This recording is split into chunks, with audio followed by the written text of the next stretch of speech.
Ciência, tecnologia e inovação, é disso que vamos falar. Olá, está no ar o 2010. As consequências de fazer um aborto foram recentemente discutidas em Lisboa. No primeiro encontro de estudos médicos sobre a vida humana, profissionais de saúde e associações de apoio à mulher falaram do impacto do aborto na saúde da mulher.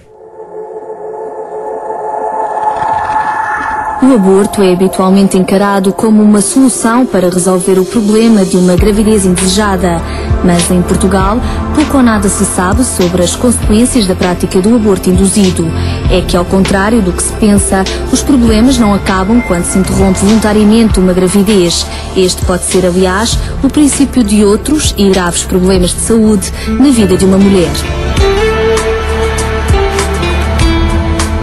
O primeiro encontro de estudos médicos sobre a vida humana aconteceu em novembro, em Lisboa, exatamente para informar e explicar cientificamente o impacto do aborto na saúde da mulher. Investigadores com experiência na área apresentaram os resultados de estudos que comprovam, por exemplo, que o aborto induzido está fortemente associado ao desenvolvimento de doenças mentais, tais como a esquizofrenia, a doença bipolar, comportamentos neuróticos e trauma pós-aborto.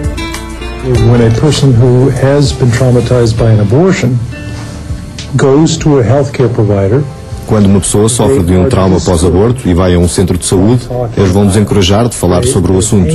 A dor é minimizada, marginalizada e negada. E a mulher vem embora pior do que entrou. Então o princípio médico básico de antes de curar não se deve prejudicar, não está a acontecer.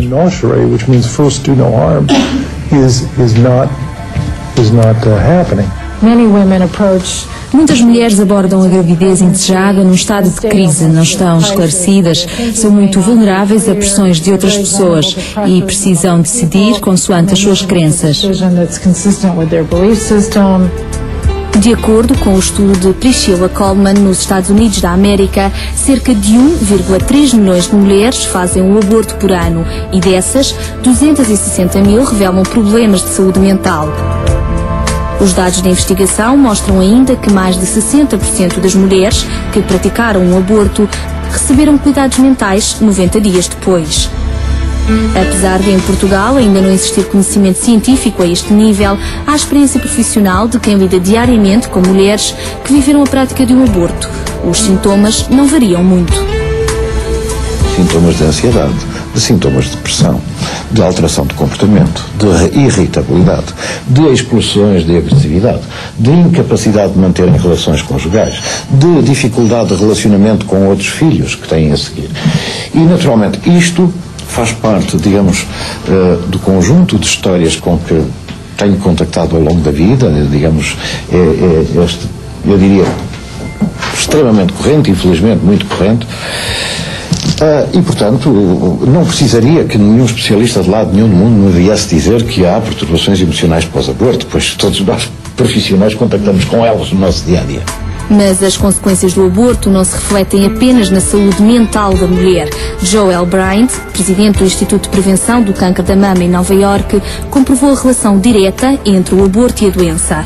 O risco de desenvolver cancro da mama aumenta para 30% nas mulheres que já praticaram um aborto, ao contrário das que nunca o praticaram ou até mesmo das que sofreram um aborto espontâneo. Does a pregnant woman who chooses abortion have a greater... Uma mulher grávida que escolhe abortar tem um risco maior de ter cancro da mama do que uma mulher grávida que escolhe não abortar? Quando se pergunta a um especialista de uma clínica abortiva, na maioria, eles reconhecem que é verdade. Mas quando fazem os relatórios, as suas declarações públicas, as suas leis, os seus documentos de investigação, eles dizem que não é verdade. O aumento do estrogênio traz um risco biológico. A evolução hormonal das mulheres atinge fortes picos numa gravidez e a sua interrupção brusca causa graves mutações no ADN, o que leva a potenciais situações de doença. Outra investigação, proveniente dos Estados Unidos da América, revela que o risco de ter um parto prematuro é 2 vezes maior após um aborto induzido. Este risco aumenta de 6 a 12 vezes se a mulher tiver praticado 2 ou 3 abortos na sua vida. O estudo de Byron Callum demonstrou ainda que este aumento eleva também os custos do sistema de saúde neonatal e, por isso, deve ser encarado como um problema de saúde pública. Olhando para isto e olhando para os riscos, nós podemos determinar que 1/3 ou 30% dos casos de parto prematuro estão relacionados com o aborto. E se olharmos para esta estatística particular, e se depois a aplicarmos aos elevados níveis de partos prematuros nos Estados Unidos da América e no mundo, percebemos que se gasta mais de 1,2 bilhões de dólares por ano. Isto é, por ano. Risco posterior de parto prematuro, perturbação de stress pós-traumático, sofrimento psicológico e maior risco de desenvolvimento do cancro da mama. São as possíveis consequências do aborto induzido. São dados científicos que devem ser do conhecimento de quem realmente toma a decisão de abortar ou não, a mulher. O objetivo não passa pela questão ética ou religiosa, mas antes pela importância de informar para evitar maiores problemas no futuro. É hoje a minha convidada.